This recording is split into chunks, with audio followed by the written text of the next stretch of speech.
بەڵێ دووبارە سڵاوتان لێبێت بینەرانی ئازیزی تلوزیۆنی کۆمەڵە بە بەرنامەی ڕاستەوخۆ لە خزمەتانداین بۆ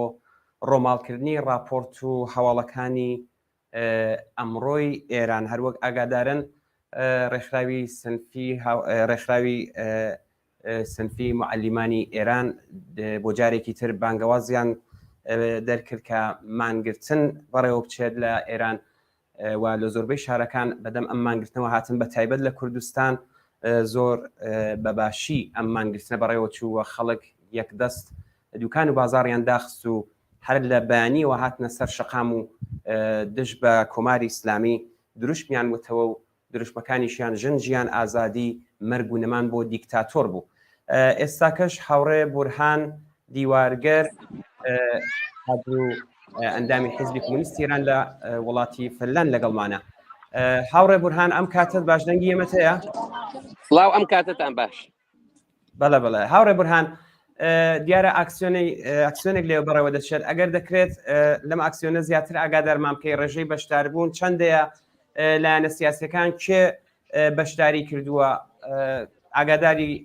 وەزعی ئێمەمان بکەیت. بەڵێ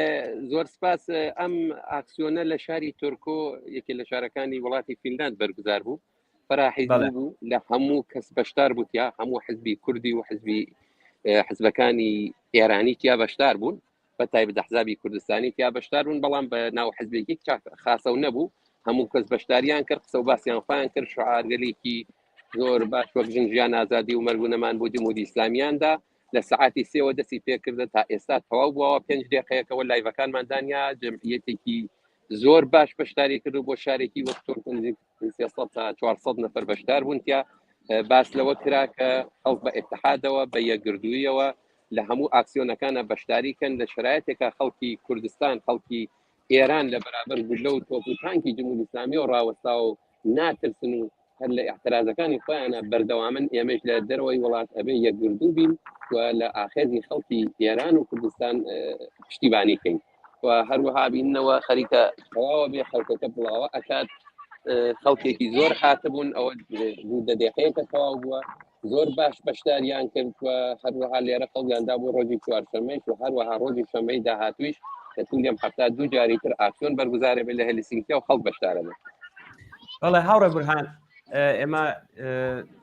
لەگەڵ هاوڕێ مەحیە ئیرەجی کە ئەویش لە شاری یوتیوبوری وڵاتی سوێد بوو دیتمان کە خەڵکی دانیشتوی ئەو وڵاتەش بەشداری ئەم ئاکسیۆنە بوون. تا ئێستا کاردانەوەی بیرۆڕای گشتی چۆن بووە لە دەرەوەی وڵات؟ زۆر بە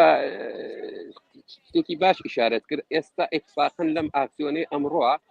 لە ئاکسیۆنەکانی ترا یەکدا دوودانە کەسی فینلاندی مەسەڵەن بەشدار بوو ئەمڕۆ لە بین 12 نەفەر 5 دانە لە خوێنڕانەکانمان فینلاندی بوون لە ڕێکخراوەکانی مەدەنی فینلاندی وەک شارەداری بەشێک لە شاری تۆرکۆ وەک مەسئولی کتێبخانەی گەورەی شاری تۆرکۆ یا نمایندەی چەند حزب و ڕێکخراوی سیاسی فینلاند لە شاری تۆرکۆ بەشداریان کرد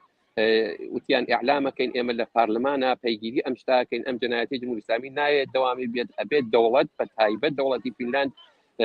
محکومی بکات و پشتیبانی کات لە خەڵکی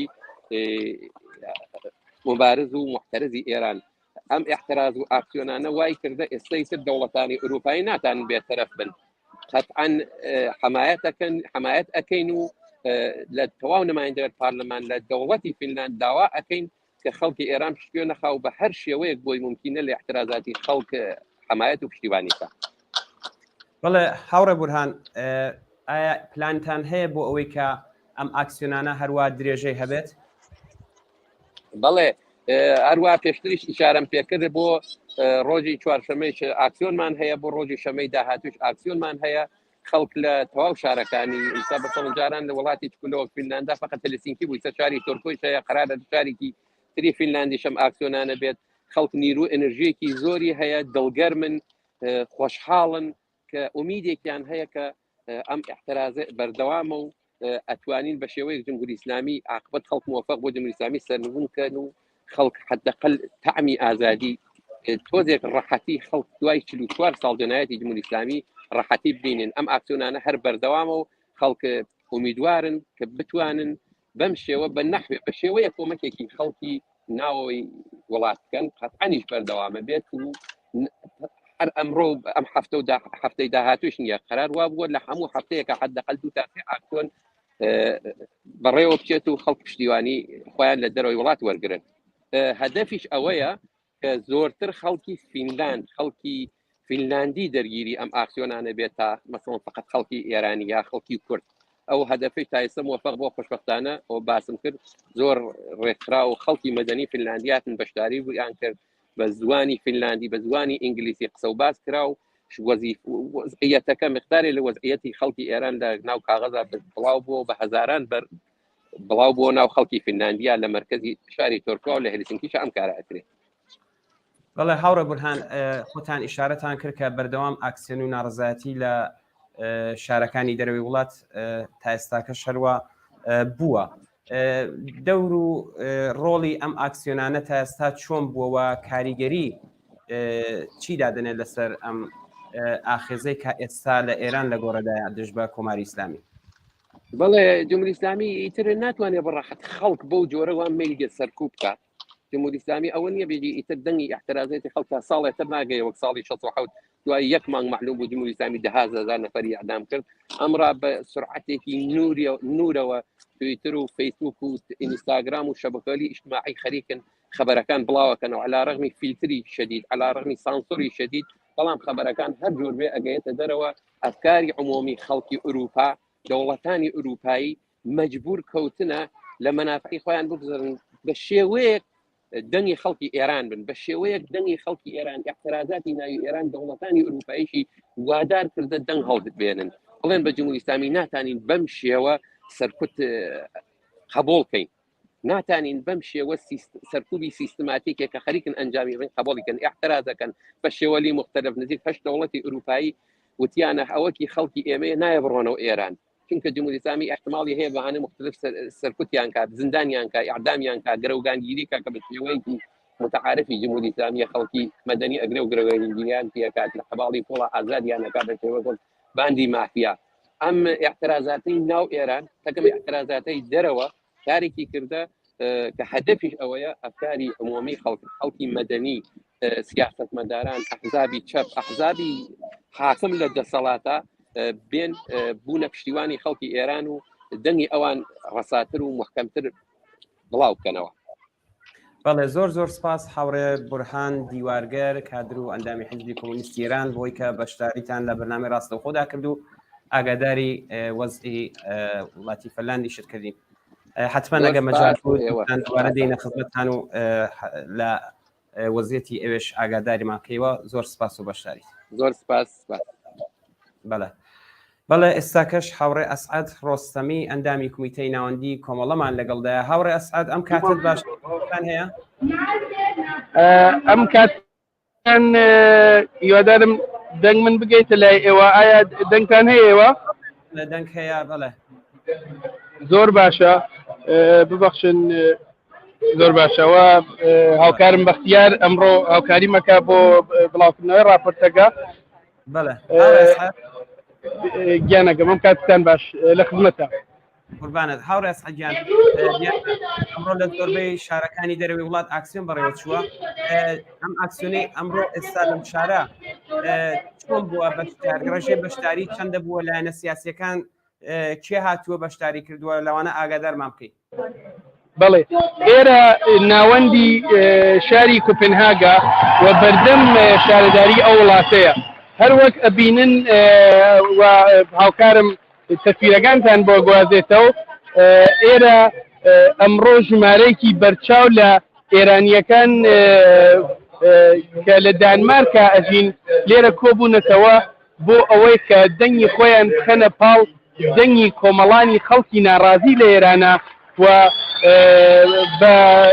لەسەر بانگەوازی زۆربەی هەرە زۆری لایەنە سیاسیە پێشکەوتن خوازەکانی بە ئیسلاح ئۆپۆزیسیۆنی ئێرانی ئەم ئاکسیۆنە بەڕێوە ئەچێت و ئێمەیش وەکو تەشکیلاتی دەرەوەی حیزبی کۆمۆنیستی ئێران و کۆمەڵە بەشداریمان کردووە لە ئەم ئاکسیۆنە و یەکێک لە ڕێکخەران و ئەو لایەنانەی کە بانگەوازمان کردووە بۆ دۆستان و هەواداران و ئەندامانی خۆمان کە بەشداری چالاکیان هەبێت وەکو پێشتر لە ئەم ئاکسیۆنەدا. بەڵێ هاوڕێ خۆتان ئاماژەتان پێدا بە تایبەت تشکیلاتی خۆمان کۆمەڵە ڕێکخراوی کوردستانی حیزبی کوردستان لە ماوەیەدا زۆر چالاکانە بەشداری پێم بڵێ تا ئێستام ئاکسیۆنانە دەورێکیان بووە. دەوری ئەم ئاکسیۆنانە لێرە ئەوەی کە ئەیبینن هێزەکانی ڕژیم بە شێوەیەکی شەرمێوەنانە بە شێوەیەکی جاسووسانە لەوانەیە لە تعدادێکی کەما خۆیان بخزێنە ناو ئەم نەوع ئاکسیۆنانەوە. بەڵام زۆربەی هەرە زۆری خەڵکی بەشداربووی ئەم ئاکسیۆنە کەسانێکن کە ناڕازین بە سیستمی جنایەتکاری کۆماری ئیسلامی ساڵهای ساڵ لەگەڵی مبارزەیان کردووە و بۆ پاراستنی ئەمنیەتی خۆیان ڕوویان لە وڵاتانی ئوروپایی کردووە. دەور و نەقشی ئەم بەڕێوەبردننی ئەم چەشنە ئاکسیۆنگەلە کە نییە ژێر هیچ سەرکوتێکە بەڵکو لەوانەیە بۆ نمونە بەڕاگەیاندنەکانی وڵاتانی ئوروپایی بەهۆی ئیمتیازهایەکەوە کە ئەیانەوێت لە ڕژیمی وەربگرن لە داهاتوو ئێستەیشا لەوانەیە لە لەحاز ڕاگەیاندنەکانەوە بەنەوەیەک ڕەنگدانەوەی زۆری نەبێت کە دیارە لێرە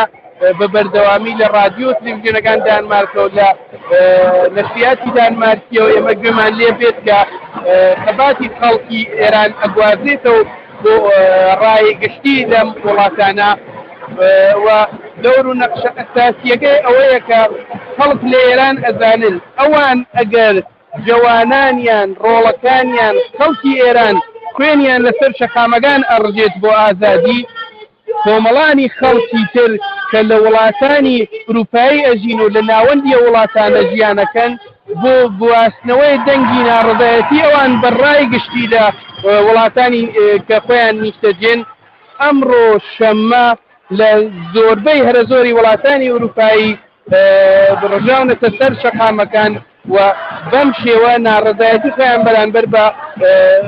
ڕژیم بەڕێوە بن. پێم خۆش ئاماژەی پێ بدەم کە دوێنێ هەروەها لەسەر بانگەوازی هێزە لایەنە چەپ و سۆسیالیستەکانی دانمارک ڕێپێوانێکی شکۆداریش لە شاری کۆپێنهاگ بەڕێوە چوو کە هەر لە درێژەی ئەو فعالیەتانەیە کە لە ماوەی ڕابردووە لە دەرەوەی وڵات ئەنجام دراوە. بەڵێ هاوڕێ ئەسعەد باسی بیرڕای گشتی کرد ئەتا ئێستاکە کاردانەوەی بیرڕای گشتی سەبارەت بەم بارودۆخەی ئێران چۆن بووە؟ بەڵێ ئەمڕۆ بۆ نمونە لە وڵاتی دانمارک لە شاری کۆپێنهاگ هەرمانەیە کە ئێستا لە پەنای دەستبوونەوەی بینن خەڵکی ئەم وڵاتەن نەتەنیا خۆیان بۆ ڕێکخستنی ئاکسیۆنهایەک ئەسلامەکەن و هەوڵەدەن بەڵکو بەشداریەکەن لە ئاکسیۆنهایەکی جاکە بەشداریەکەن لە ئاکسیۆنهایەکی جاکە لەلایەن هێزە ڕادیکاڵ و ئازادی خوازەکانەوە لە ئێران لە وڵاتانی ئوروپایی بەڕێوە چێت بۆ ئەمە نیشانەی ئەوەیە کە هاودڵی لە نێوان خەڵکی ئازادی خواز خەڵکێکە بۆیان مهمە کە ئەگەر خۆیان لێرە نیمچە ئازادییان هەیە ئەگەر خۆیان لێرە ئەتوانن دەنگی خۆیان بەم شێوەیە ئازادانە دەرببڕن لە وڵاتانی ئێمە خەڵک بۆ ئەوەی کە دوو تاڵ لە قژی ئەکەوێتە دەرەو بەو شێوە وەحشیانەیە گیانی بەختەکە ئەمان ئەو هاوپشتیە لەوا خۆی نیشانەدات کە بەڕاستی بەشداریکردنیان لەوەها ئاکسیۆنگەلێکە وەقتەکردنیان و نەقدیان لەسەر کۆماری ئیسلامی پشتگەرمی کە بۆ کۆمەڵانی خەڵکی ئێران کە لەم خۆپیشاندانگەلەدا بەشداریەکەن.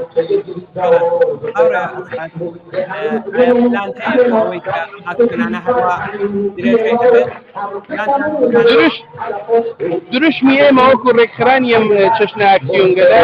ئەوەیە کە هەتا خەڵک لە خیابانە بن بەم شێوەیە پشتیبانیان لێکەین و بەردەوام ئەبین لە ناساندنی سیمای دیکتاتۆرانە و سیمای زدی ئینسانی کۆماری ئیسلامی لە هەر کوێبین لە هەر شرایەتێکە و سەر شەقامەکان چۆڵ ناکەین هەتاکو خەڵک بە هاواتەکانیان و بە داواکاریەکانیان نەگەن کە لادانی ئەم ڕژیمە دیکتاتۆر و دژی ئینسانەیە. بەڵێ بە زۆر زۆر سپاس هاوڕێ ئاسعد حتمما ئەگەر مەجال بوو دووبارە پەیوەندیتان پێوە دەگرین و لە وەزی ئەوێ ئاگادارمان بکەوە سپاس بۆ بەشداری لە بەرنامەی ڕاستەوخۆدا زۆر سپاس بۆ ئێوەیش ئێستا داوا لە هاوکار مەگەم ئەگەر ئێوە مەجالتانە بێت بۆ ماوەی 30 چرکە یا نیو دقە زۆرێک لە خۆپیشاندانەکە پیشانتان بات بەڵێ ئەگەر دەکرێت فەرموو هاوکارانم وحید و بەختیار لەگەڵتانن بەڵێ زۆر سپاس بۆ کاگوانی بەختیار بەڵێ بینرانی ئەوەی کە میبینن لە وڵاتی دانمارکە ئاکسیۆنی ناڕەزایەتی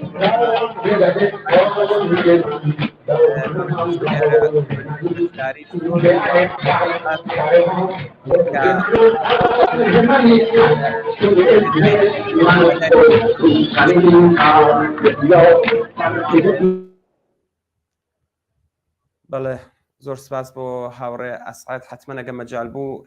دووبارە پەیوەندیان پێوە دەگرین ئێمە لەگەڵ هاوڕێیان ئەسعاد ڕۆستەمی هاوڕێ مەحیە ئیرەجی و هاوڕێ بورهان دیوارگەر ئەمڕۆ ڕاستەوخۆ پەیوەندیمان پێوەگرتن و لەوێ ئاگاداریان کردین کە لە وڵاتی سوئێد و دانمارک و فەنلاند ئەم ئاکسیۆنانە بەڕێوە چوە دیارە لە شارەکانی دیکەی وڵاتەکانی تریش ئاکسیۆن و ناڕەزایەتی هەیە حتمما ئەگەر مەجال بوو هاوڕێیان هاتنە سەرهێڵ دەیانهێنین و زانیاری زیاترمان لە وەزعەتی ئەوێ پێ بدەن ڤیددیۆ پەیاممان زۆر بۆ دێت لە خۆپیشاندان و ناڕەزایەتی کە تاکە ئێستاکەش لە زۆربەی شارەکانی ئێران بە تایبەت کە کوردستان ئەمڕۆ یەکپاچە هاتوونەتە سەر شەقام و هەر لە ئەوەڵی بەیانیەوە دوکان و بازاڕەکانیشیان دەخستووە و لەسەر شەقام دروشمی ژن ژیان ئازادی مەرگ و نەمان بۆ دیکتاتۆر دەڵێنەوە بەڵێ بینەرێکی عزیزمان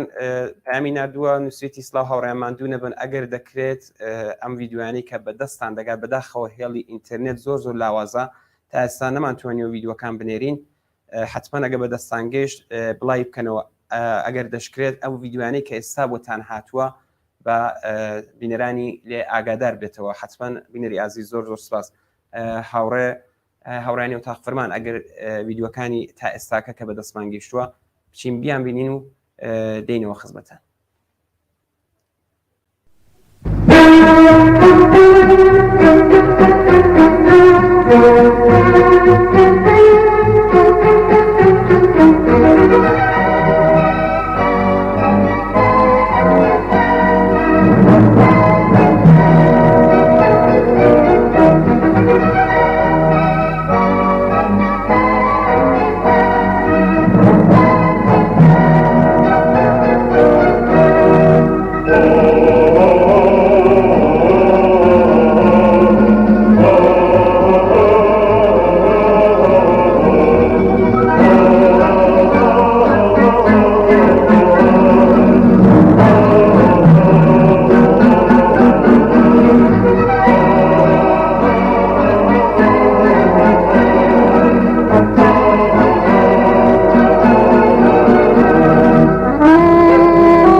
سنندج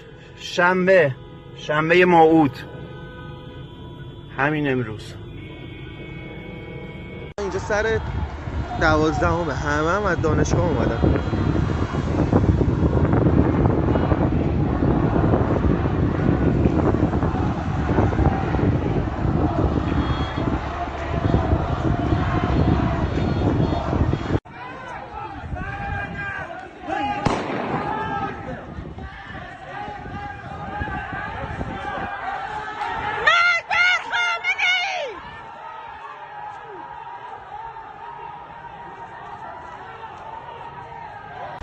شنبه 15 مهر دانشگاه آزاد تهران مرکز خونک.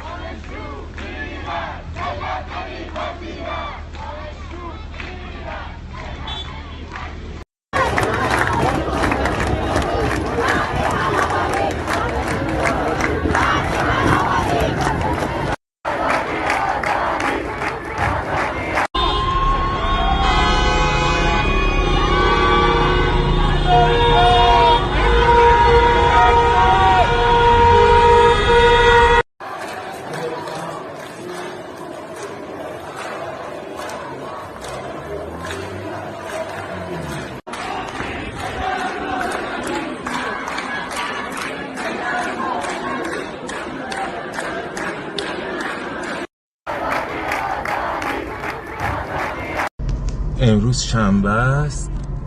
تیراندازی شده جلوی دانشگاه شریف. دائما دارن تیراندازی میکنن و ماموران های ضد شورش هم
دوری شورشینه دشاکنه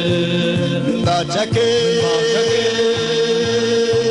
لجر والا سورم سرودی آشنبونه و امروبا دشمن دخینی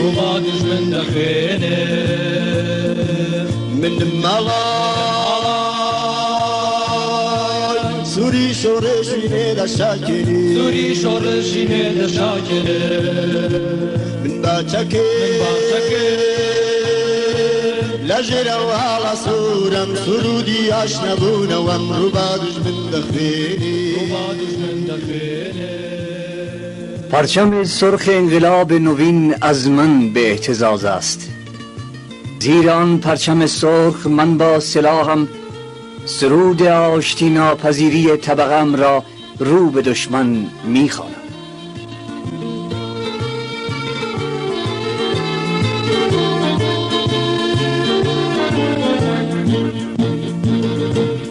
مرگی و شیارم رگی سختم لریا چکی دست بیری مشکم مجده دوار روژی تیا مرگی و شیارم رگی سختم لریا چکی دست بیری مشکم مجده دوار روژی تیا پیشمرگ آگاهی که میشناسد ره دشوارش را. سلاح اندیشم نوید بخش آینده است. لجل و حالا سورم سرودی آشنبونم رو بادش من دخینی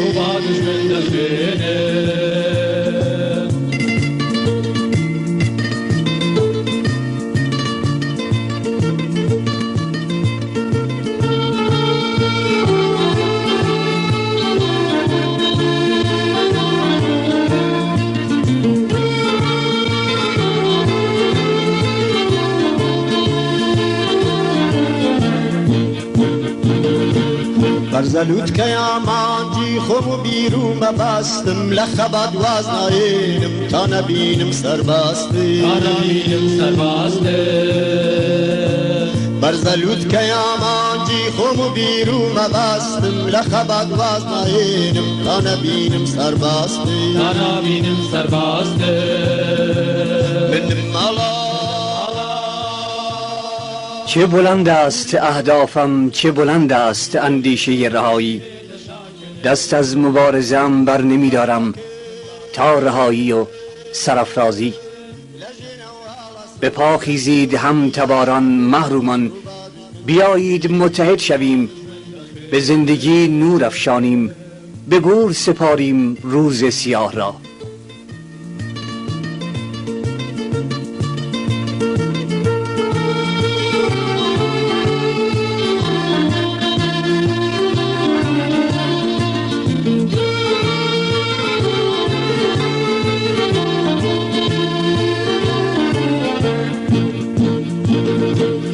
ساوتی نکانم ورن ببین بیاد لشتی گشنین واجیان دوای بینین روزی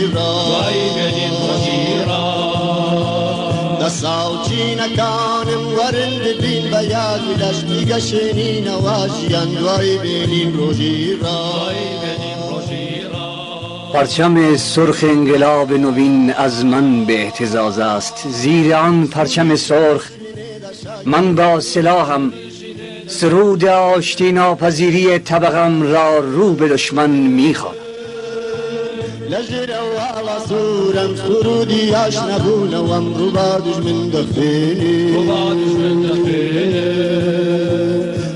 دشمن دخینی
شردیجی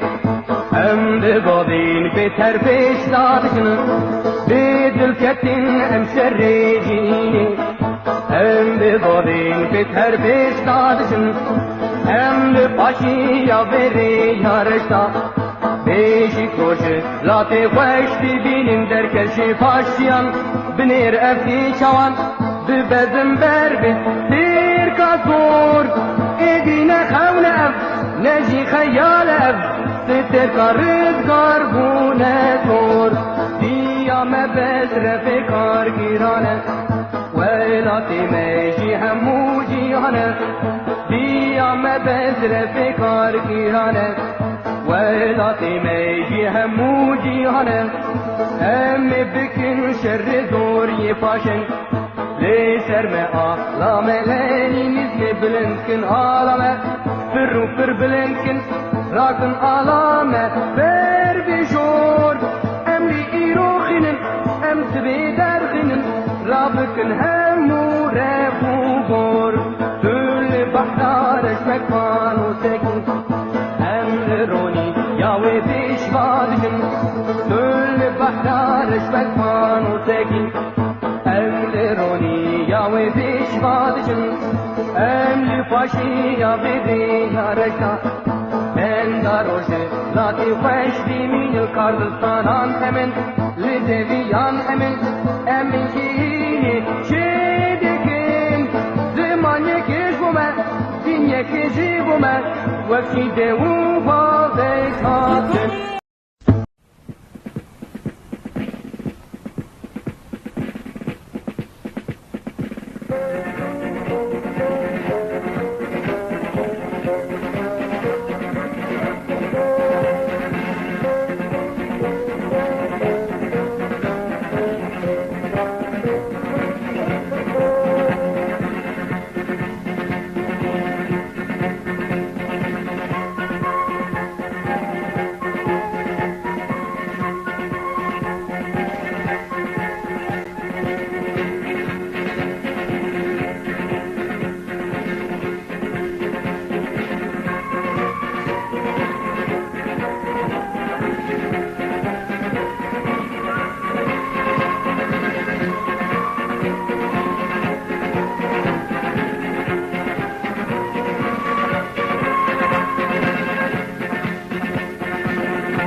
بەڵێ بینەرانی ئازیز دووبارە سڵاوتان لەبێت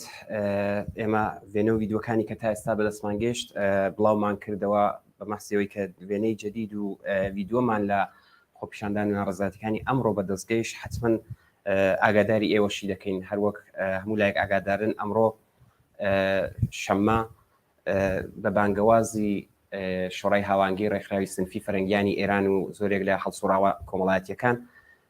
مانگرتن ڕاگەاندرا و لە زۆربەی شارەکان بە تایبەت لە کوردستان زۆر یەکدەنگ و یەکپاچا هاتن بەدەم ئەم بانگەوازە و دوکان و بازاڕەکان داخرا و هەر لە بەیانیەوە خەڵک لەسەر شەقامن و خۆپیشاندان دەکەن و دروشمی مەرگ و نەمان بۆ دیکتاتۆر و ژنجیان ئازادی دەڵێنەوە لە بە تایبەت لە شاری سنە ئەمڕۆ شاری سنە خۆرۆشاوە بەداخەوە برینداری شەیە و شەڕ و تێکەڵچوون لە نێوان خۆپیشاندەران و هێزە ئەمنیەکان هەر لە ئارادایە. ئێستاکەش هاوڕێ محەممەد خاکی پێشمەرگەی دێرینی کۆمەڵە و هەڵسوراوی سیاسی لەگەڵماندایە. کاک محەممەد ئەم کاتت باش دەنگی ئێمەتان هەیە؟ سڵاوتان ئەرز دەکەم کاکە میرجان مەمنونە بن بڵێ لە خزمەتتانە.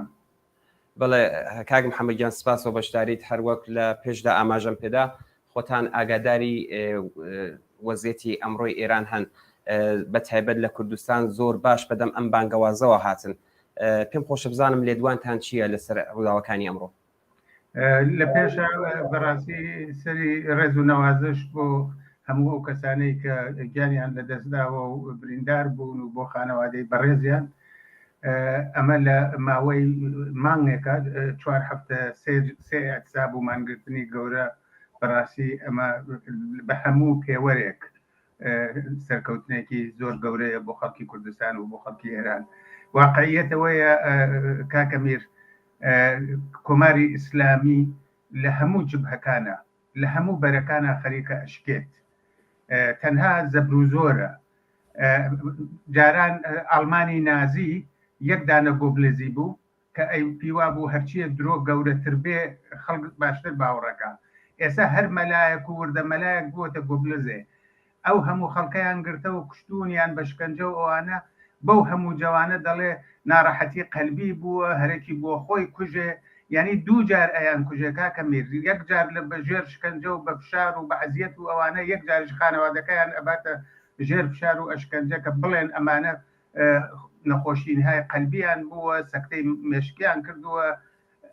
بارحاڵ چ لە دەرەوەی وڵات ئەوە ئێوە بۆ خۆتان شاهدن لە هەموو شارە گەورەکانی دنیا تەزاهوراتێکی گەورە خەریکە ڕێیەکە بێ و ڕێکەوتووەوەوانە چ لە ناوخۆ و هەر ڕۆژیش بەرینتر ئەبێ مەسەلەن بازاڕی تاران ساڵهای ساڵە نەهاتووەتە ناو ئەم کێشانەوە ئەوڕۆ خەبەر هەیە کە بەشێک لە بازار تەعتیلە من پیرم دیوە حتممە بۆ خۆشتان دیوتانە بە گۆچان ئەڕوا بە چێوشەق ئەڕوا دێتە ناو هینەکە دروشمەدا عەلەیهی کۆماری ئیسلامی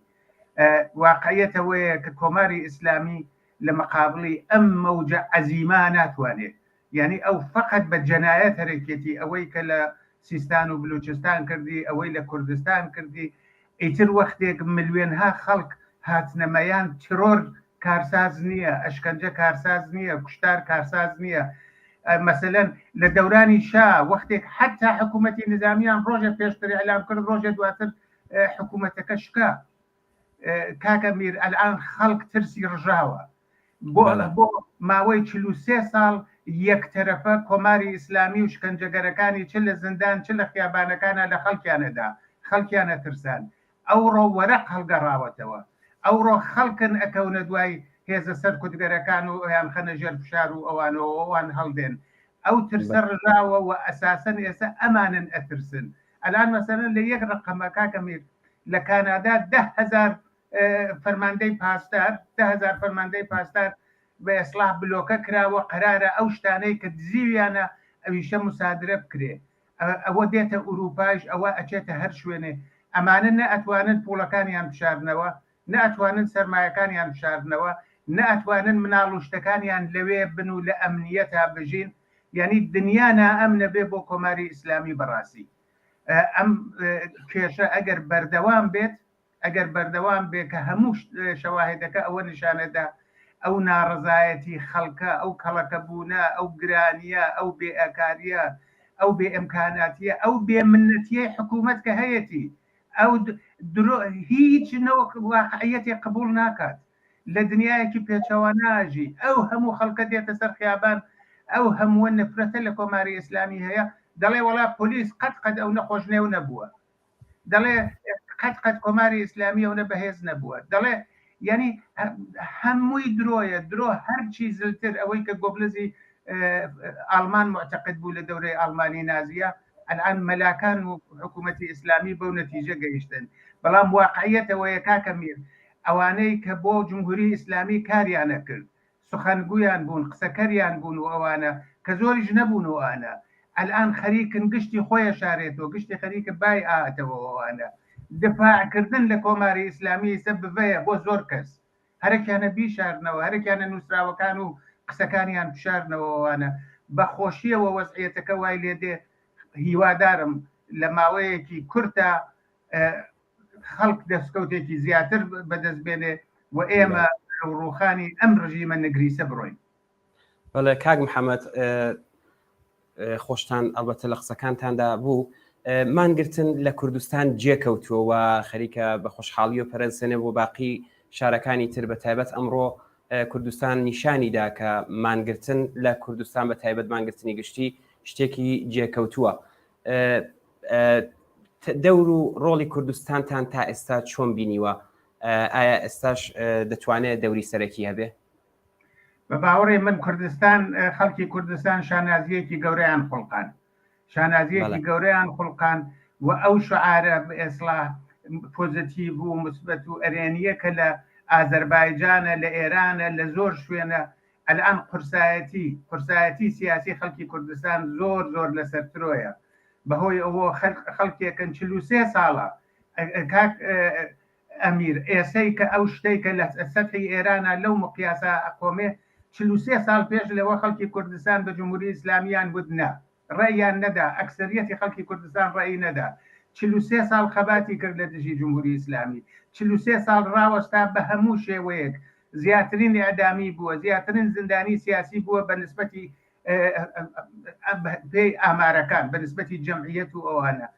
ئەم هەمووە کەڵەکە بووی ئەم هەموو خەباتە و ئەم هەموو تەجروبە و ئەم هەموو سیاسەتە دروستانە وەزعیەتی وا لێ کردووە ئێستا خەڵکی کوردستان قورسایەتیەکی گەورەیان هەیە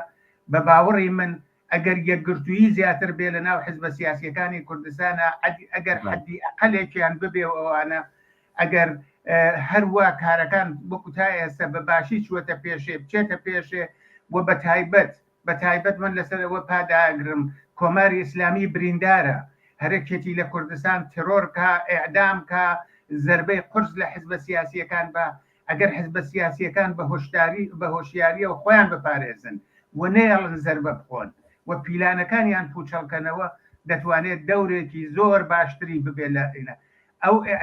کوردستان زۆر تەجروبەی هەیە ئەتوانێت فێری خەڵکی کا و لە ئاستی عمومیشە زۆر شت هەیە خەڵکی کوردستان ئەتوانێت لی فێر بێ ئەلان وا جنبشەکە وسعەتی پیا کردە وا گەورە بووە و ئەو نەسڵی بە ئیسلاح نەسڵی نوێ نەدانیشتووەکە ناوانەیە 20 ساڵن ئەوانەی 14 ساڵن ئەوانەی 15 ساڵن ئەوانە بە هیچ جۆرێک ئەمە قسەی 17 ملیۆن دانشاموزە یعنی 1/4 خەڵکی ئێرانە لە واقعە لەگەڵ ئەمە چیەکەی لەگەڵ ئەو هەموو بێکارە چیەکەی لەگەڵ ئەو هەموو خەڵکەی کە ئەلان مەسەلەن کاک ئەمیر هەر دوێنێ حکوومەت لە زانکۆ لە دانشگای تاران چووە ئوستادی دانشگای کۆ کردووە تۆ بڵێ مشکلەکە چییە ئەوڕۆ ئەوانەی کە هەر لە کۆبوونەوەکەی خۆیان قسەی کردووەوانە ئەوانەی دەرکردووە یعنی وەزعیەتەکە وای لێ هاتووە هیچ بڕیارێک هیچ تەسمیمێکی باشی بۆ ناگیریە کۆماری ئیسلامی وەزعیەتەکە وایە بە پەشۆکاویە نازانێت چیەکە نازانێت بەیانی چی لێ دێ بەهۆی تەنها ڕۆژێکە ئاعترازاتەکە کەمە بێ دێن دەسەکەن بە ئەسڵا ئەڵێن ئەوە ئێمە هات سەرکوتمان کرد ڕۆژێ دواتر ئاچمەزە بنەوەکە خەڵکەکە دێت هیچ بەرنامەیەکی جددیان بەڕاستی نییە چون نە ئەو اقتصادەی کارەکات نە سیاسەتەکەی کارەکە نە لە سەتحی ناوچەکە ئەتوانێت ئەوە بێ وەکو جاران نە لە سەتحی بین المللی ئەتوانێت ئەوە بێ زۆر شت لەم 20 ڕۆژە لەم 4 هەفتە بە قازانجی خەڵکی کوردستان و بە زەرەری کۆماری ئیسلامی گۆڕاوە کە ئەگەر ئێمە ئەمە بکەینە مایە ئەتوانین سەرکەوتنایەکی زیاتر بەدەست بێرین. بەڵێ کاک محەممەد خۆتان ئاماژەتان پێدا کە بەڕاستی دۆخەکە گۆڕدراوە هەر دەهەی هەشتایی نییە دەهەی نەوەدیەکان نەسلێکی نوێ ینی هاتۆتە سەر شەقام و دەنگی خۆی خستۆتە پاڵ دەنگی خوێندکارانی زانکۆکان ئایا ئومێدێک هەیە بۆی کە ئەمە سەراسەریتر بێتەوە و باقی چین و توێژەکانی دیکەی کۆمەلگا هاوشێوەی بزوتنەوەی ژنان و بزوتنەوەی خوێندکاری بێنە سەر شەقام و پاڵپشتی بکەن؟ بە باوەڕی من هەیەی بەڵام گیر و گرفتێکیش هەیە کە دەبێ هەڵسوڕاوانی سیاسی هەر بوارێک بۆ خۆی بیدۆزێتەوە ڕێگەی بۆ بدۆزێتەوە مەسەلەن ڕفێقێکی ئێمە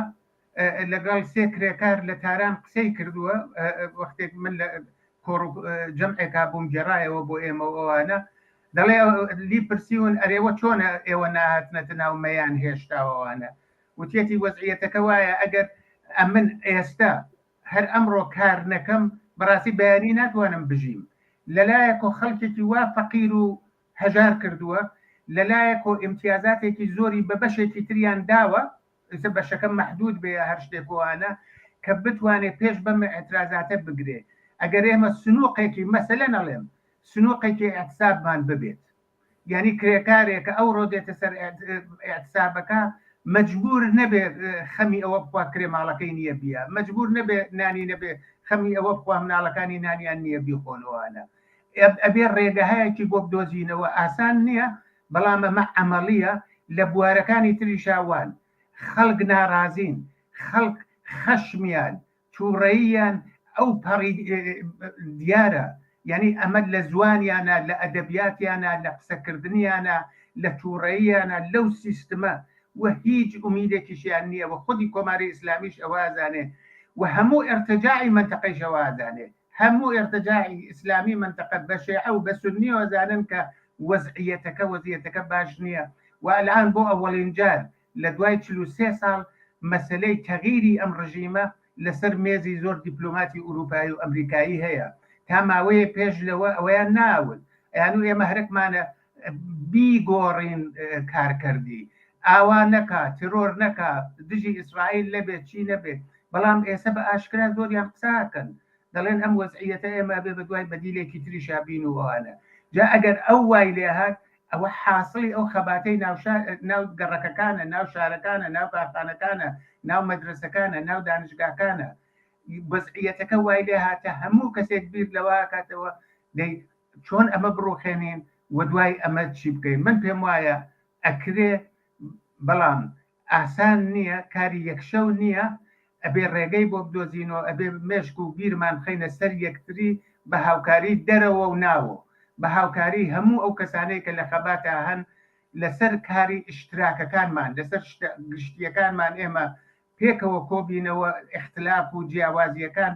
بە جۆرێک مدیریەت کەینەوەوانە هەتا کوێ ئالەم وەزعیەتەش ڕزگارە بین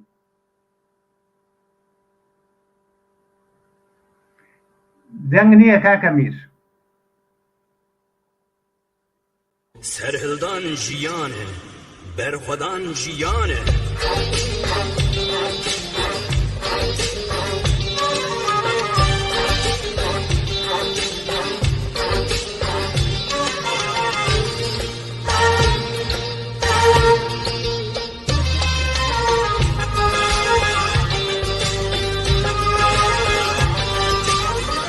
سەرهڵدان سەری گیانە هەی بەرخۆدان ناوازیندان سەرهڵدان سەری گیانە هەی بەرخۆدان ناوازیندان دەنگی خۆرتا خوشتی من هەلە دەنگی کچین دلۆڤان دەنگی خۆرتا خوشتی من هەلە دەنگی کچین دلۆڤان هەی سەرهڵدان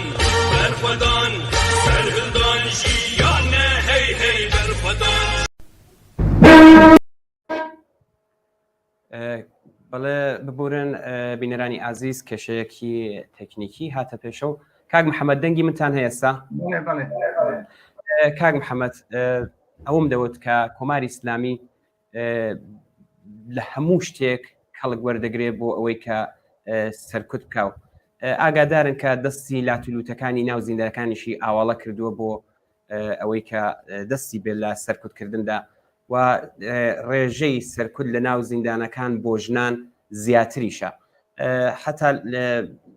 خۆتان ئاگادارن ئەو منداڵانەی کارکە لەسەر شەقام کار دەکەن کە تا بە ئەمڕۆ کە هیچ ئاورێکی لەنداونێتەوە ئێستا دەیان هێنێ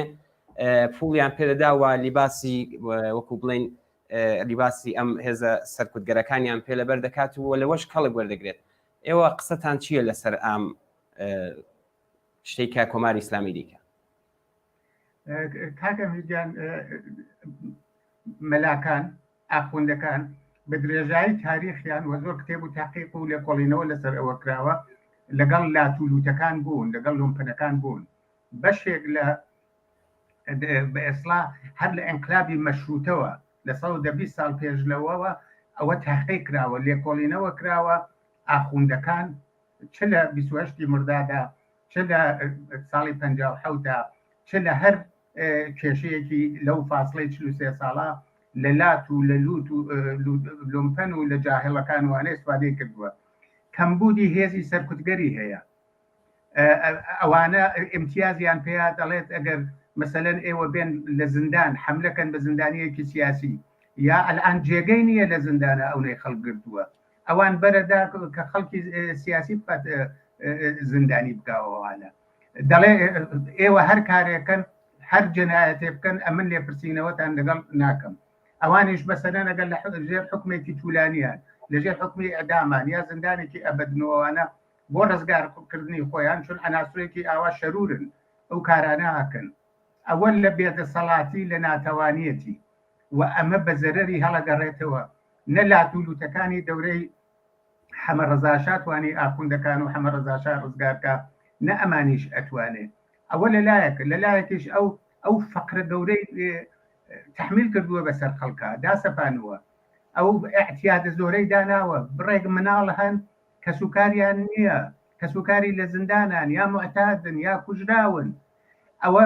جارێک هەژاریانەکە جارێکش لە هەژاریەکە ئیسفاداکە عليهەیە خەڵکی تر ئێمەی بینین مناڵی 12 ساڵە ئەسەر شتەکانی پێ هەڵ ناگیرێت ئەو لەباسە سەنگینە ئەوە وێستاوە ئاوە بە مات و مەفوت و تماشای خەڵکەکە کۆماری ئیسلامی هەرو مناڵانەی ئەبر بۆ جبهەی شەڕی ئێران و عێراق بەسەر مینا ئەیبردن ئەو حکوومەتە مناڵ ئازارە مناڵ کوژە و حتا لەم ماوەیش ئێمە بینین چیها نەوجەوانی کوشتووەوانە بەڕاستی ئەمە لە دەسەڵاتیەوە نییە ئەوە دیارە خەڵک حمایەتی لێ ناکات مەسەلەن لە دەورەی فتواکەی عەلەیهی خەڵکی کوردستان چون ئەو دەورە بەشێ لە خەڵک حمایەتیان لێ کرد احتیاجی نەبوو مناڵ ئاوا ئیسفادە بکە خەڵکێکی زۆری هێنا بۆ کوردستان بە عنوانی شەڕ عەلەیهی کوفار و ئەنە جەهاد